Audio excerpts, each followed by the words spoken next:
Greetings, everybody. Welcome to Liberty Call. Today is Wednesday, April 5th, 2023. Hope everybody's having a fantastical day out there. Apologize for being a little wonky yesterday. I guess I had looked at a light or I was looking out at the snow and it gives you this terrible glare. And it's, kind of like when you look at the sun and then you see a spot everywhere. That's what it was like. The first time I tried to record yesterday was what it was like. I couldn't, I'd focus on a word to read it and then like half of it would disappear. So, it went away after a while, but I wasn't going to squint at one eye with drunk driving back in my old sailor days. But anyways, don't drive drunk, kids. Don't do that. It's a bad idea. Anyways, I hope everyone's having a great day. If it's your first time watching Liberty Call, please give me some big old thumbs up like these right here. Woo! Like, share, subscribe, hit all the buttons at the bottom of the screen or at the top of the screen. I don't know where they are, depending upon where you're watching it. Anyways, all right. Well, let's go ahead and jump into today's numbers and see how they turned out.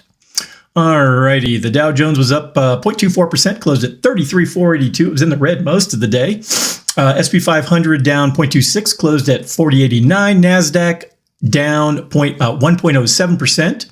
The VIX was up 0.42% today. It's currently holding at 1908. Canada was down 0.57. Brazil down 0.78. Italy I'm sorry, that's Mexico. Duh. Mexico, the flags look very similar. Mexico down 1.28%. Over in Europe, Germany was down 0.53. The UK was up 0.37. France down 0.39. Netherlands down 0.34. Spain up 0.78. Spam calls while I'm trying to do my, genius level financial stuff here. All right, where was I? Spain. Spain was up 0.78. Italy down 0.59. Switzerland up 0.38. And Portugal up also 0.38. Both Russian exchanges were in the green today. The MOEX up 0.82, the RTSI up 0.41. And the overnights in Asia, starting out with the Nikkei in Japan, it was down 1.68%. Australia was flat at up 0.02, New Zealand down 0.11. In China, the Shanghai was up 0.49, the Shenzhen component down 0.25%, China A50 up 0.19, DJ Shanghai, maybe these are all closed today. I don't see any change. Yeah, I guess the Chinese markets are closed. Maybe it's, I don't know. Chinese holiday. Yeah, they were. And even the Taiwan weighted wood hasn't been open since March 31st. So I'll stop there. All righty. Let's go ahead and move on over to today's market recap. Let's see what it has to say. Shrink that down so it's not so large. SP 500 flounders on tech rec as economic concerns weigh. Let's see what they have to say there. The SP 500 index fell on Wednesday, dragged down by the technology sector as weak data on the labor market and service activity sparked concerns about the economy. Apple, Amazon, and Meta led the decline in the broader market as risk sentiment soured on monthly private payroll figures for March, which showed a sharp decline from February, and U.S. services data falling short of expectations. Private payrolls grew by only 145,000 in March, falling short of economists' forecasts of 200,000, according to a report from ADP and Moody's Analytics. Meanwhile, the services ISM dropped to 51.2 in March from 55.1 in February, missing the consensus of 54.5. The inflation pressure that is rooted in high unit labor costs in the services sector was cited by Jefferies, and the prices as paid index suggests that the pressure will remain firm, keeping the Federal Reserve on track for another rate hike in May. Cleveland Fed President Loretta Meester backed a higher for longer rate regime, saying that interest rates were likely to increase. The chip sector also struggled, with NVIDIA falling more than 2% amid concerns about increased competition after Alphabet revealed details of its artificial intelligence chips, claiming they were faster and less power hungry than those of its rivals. Planeteer Technologies also fell after announcing an expansion of its cloud computing agreement with Microsoft from the private sector to the public sector. Let's see. Jeremy Payne, you just got a hit. Astros are playing right now, so I'm kind of distracted here. Payne, you got a hit. He's on first base. What inning are we in? Put the graphic back on the screen, folks. Got to show the replay from 5 angles. Went off the wall in left. Ooh, inches from a home run. Okay, maybe feet. But put a dent in that new pad they have up there on the wall. All right, bottom of the 7th, 1 on. Jeremy's on second, and Astros are up 4-1. All righty, where was I? All right. Investor jitters were evident in the defensive corners of the market, with utilities and consumer staples rising. Conagra Brands was boosted by a rise of more than 2% after reporting quarterly results that beat Wall Street estimates on both top and bottom lines, as the frozen food makers' price hikes helped offset weaker demand. FedEx detailed plans to combine its ground, air, and other delivery networks into a single business unit by June of 24 to accelerate cost-cutting efforts. All right, so that's the the market recap. All right, next up has to do ADP employment report confirms labor market weakness in March. This comes from our friends over at Zero Hedge. All right, the S&P 500 fell Wednesday as tech shares slumped, and concerns about the economy were heightened by disappointing data on the labor market and services activity, just as the Federal Reserve was talking up the prospect of further rate hikes. Apple, Amazon, Meta platforms led lower, blah, blah, blah. Yeah, we already got that. The fall in payrolls to 145,000 compared with the forecast of 200,000 was described as a sharp decline from the 261,000 in February, while the ISM missed the consensus of 54.5, coming in at 51.2. A Jefferies report also noted much of the inflation pressure is based on sticky high unit labor costs in the services sector, and the prices paid index suggests that this pressure remains firm, keeping the Fed on track. A lot of it's kind of the same thing we already talked about. President Loretta Meester, higher for longer regime, saying interest rates are likely to increase. Let's get down to the meat of it here.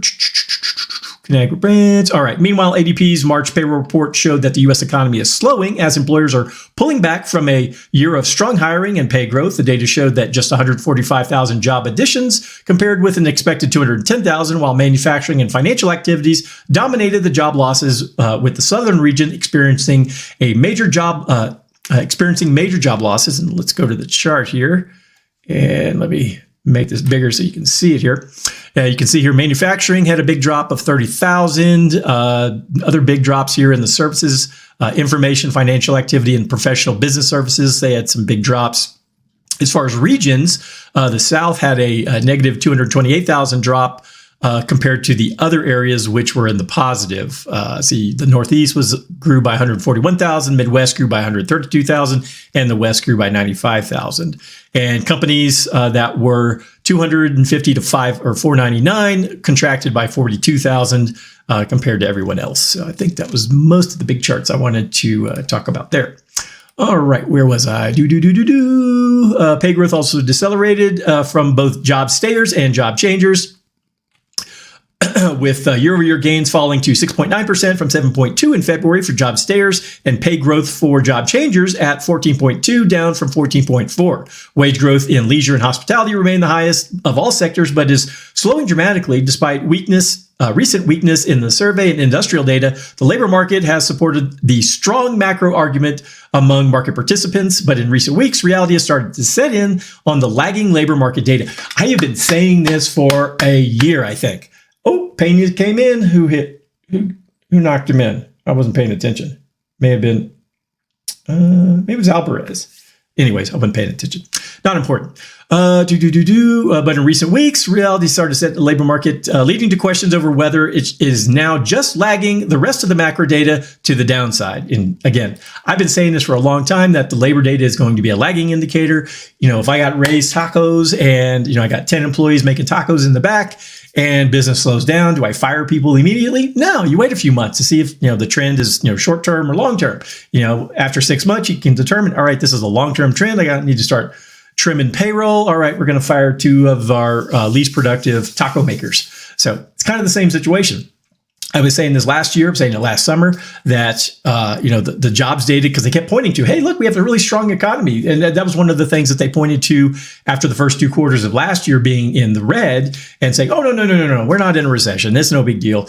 Just look at the job market. It's fine. It's like, well, they're holding on to people because it's hard enough to find a warm body who can actually show up and do their job on time and do it right. I mean, most of these people under the age of 30 are retarded.